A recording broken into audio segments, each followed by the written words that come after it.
Stop what you're doing.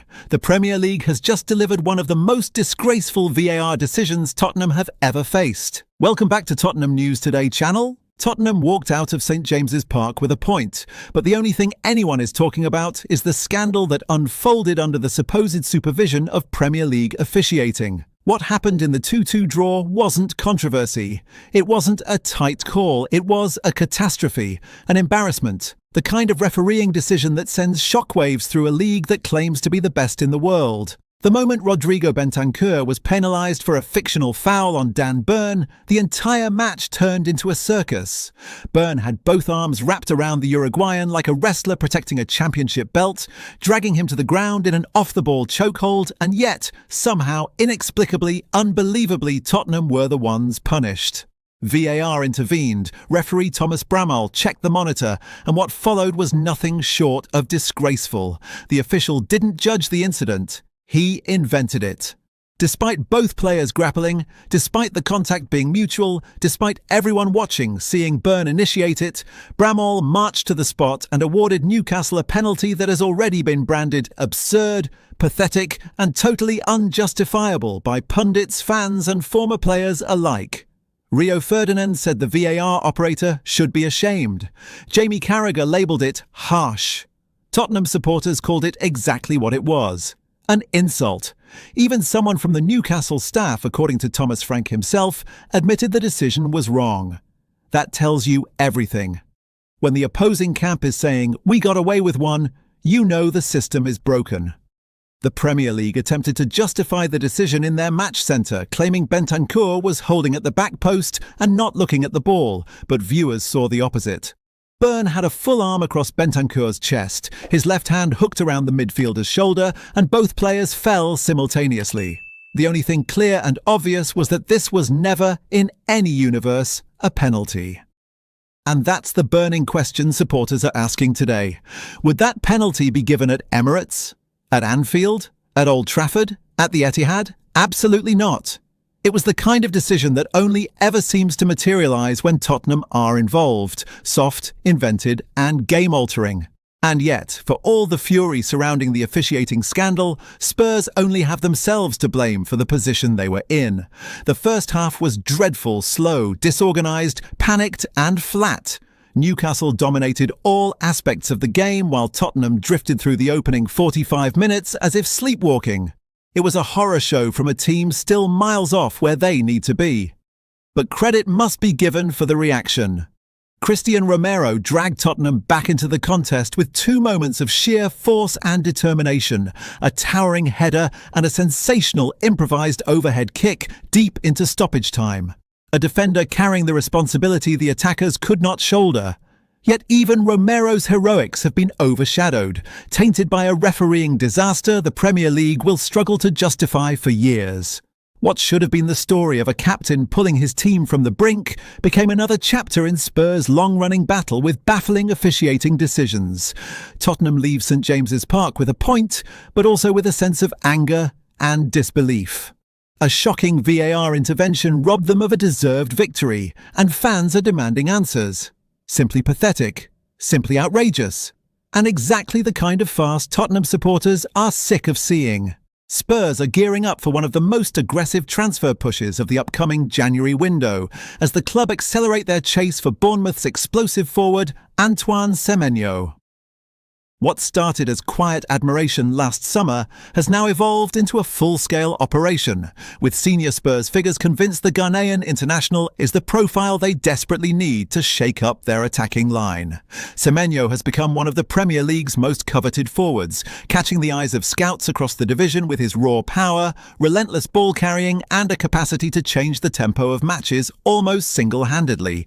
Tottenham tested Bournemouth's resolve months ago with an initial bid, but the Cherries made it crystal clear they would not entertain anything below their sky-high valuation, well over £70 million at the time.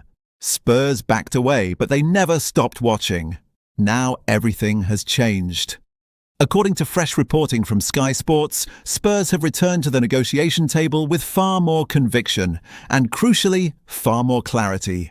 Bournemouth's stance is no longer wrapped in mystery. The release clause has been revealed, a £60 million fee plus £5 million in achievable add-ons that instantly activates the deal. Tottenham know the numbers, they know the pathway, and they know January might be their best, and possibly last, real opportunity to get the deal done before a bidding war spirals out of control. Inside Spurs' recruitment department, the mood is described as urgent. There is a growing belief that the attack needs a player who can bring unpredictability, intensity, and direct threat from wide areas, attributes Semenyo has delivered consistently this season. His ability to burst past defenders and carry the ball 30 or 40 yards under pressure has not gone unnoticed by Tottenham's analysts, especially given the team's struggles to sustain attacks in recent months.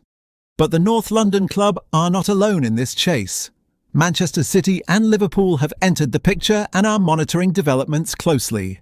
Both clubs admire Semenyo's versatility and pace, making the battle for his signature a potentially ferocious three-way fight once the window opens.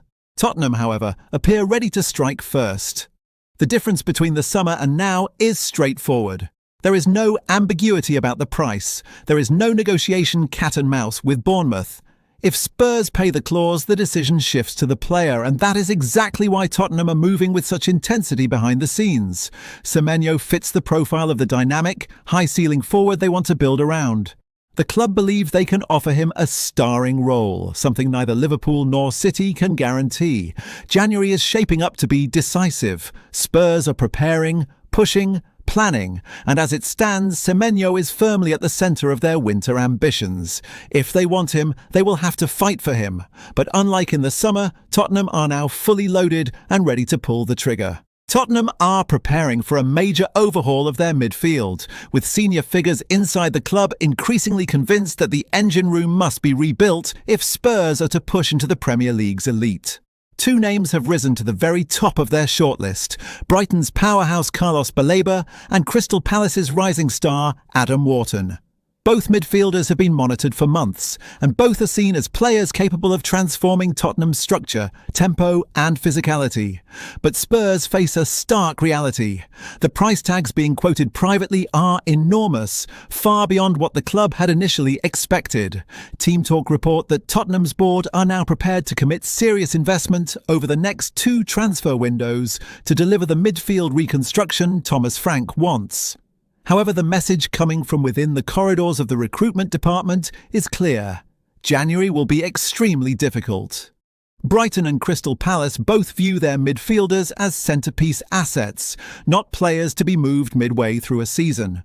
Baleba, in particular, is rated at a level that would make any mid-season bid borderline impossible. Brighton's valuation is steep and deliberately so.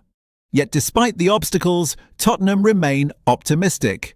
Those close to the club insist that Spurs see Baleba as the ideal long-term anchor, a midfielder with the physicality of a destroyer but the composure of a deep-lying playmaker. His carrying ability, ball recovery numbers and pressing intelligence have made him one of the most admired young midfielders in the league. Tottenham believe they can convince him that North London is the right environment for his next step, especially with the promise of a key role at the heart of their new-look midfield.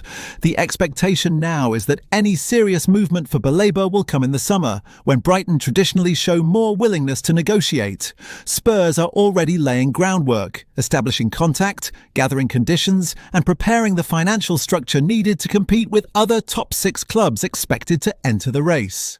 Meanwhile, Tottenham's strategy could involve a major outgoing. Yves Bissouma, once thought untouchable, may now be sacrificed to raise funds for the midfield reset. Originally, Spurs planned to make a decision on his future at the end of the campaign, but there is growing internal debate about whether he could be sold as early as January if a strong offer arrives. The money generated would be redirected immediately toward the Baleba-Wharton operation. However, club sources stress one non-negotiable principle. For now, Tottenham are preparing quietly but decisively. The finances are being aligned, the scouting reports are unanimous, and the optimism surrounding a future deal for Baleba is growing by the week. The club firmly believe he could become the centrepiece of Spurs midfield for the next decade, and they are willing to wait until the summer to make it happen. That's all for today's update. If you enjoyed this video and want to stay up to date with everything Tottenham, make sure to subscribe and turn on notifications so you never miss a story. Don't forget to drop a like and share this video with other Spurs fans. Together we can keep growing the Tottenham News Today community. Thanks for watching, and as always, come on you Spurs!